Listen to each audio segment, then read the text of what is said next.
আসসালামু আলাইকুম বন্ধুরা, কেমন আছেন? আশা করি ভালো আছেন। পিঙ্কি কিচেনে সবাইকে স্বাগত। আজকে দেখুন কত বড় একটা কাতলা মাছের মাথা নিয়ে এসেছি বাজার থেকে। বড় সাইজের একটা কাতলা মাছের মাথা নিয়ে এসেছি। এর মধ্যে নুন হলুদ মাখিয়ে দিলাম। কড়াতে তেল বসিয়ে দিয়েছি গরম করতে। মাছের মাথাগুলো ভালো করে ভেজে নেব কড়া করে। তেলটা আমার গরম হয়ে গেছে, মাছের মাথাগুলো ভেজে নেব।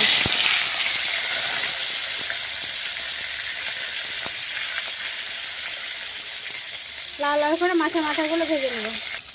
দেখেন বন্ধুরা কত সুন্দর ভাজছি। এক পিঠ ভাজা হয়ে গেছে, আরেক পিঠটা উল্টে নেব।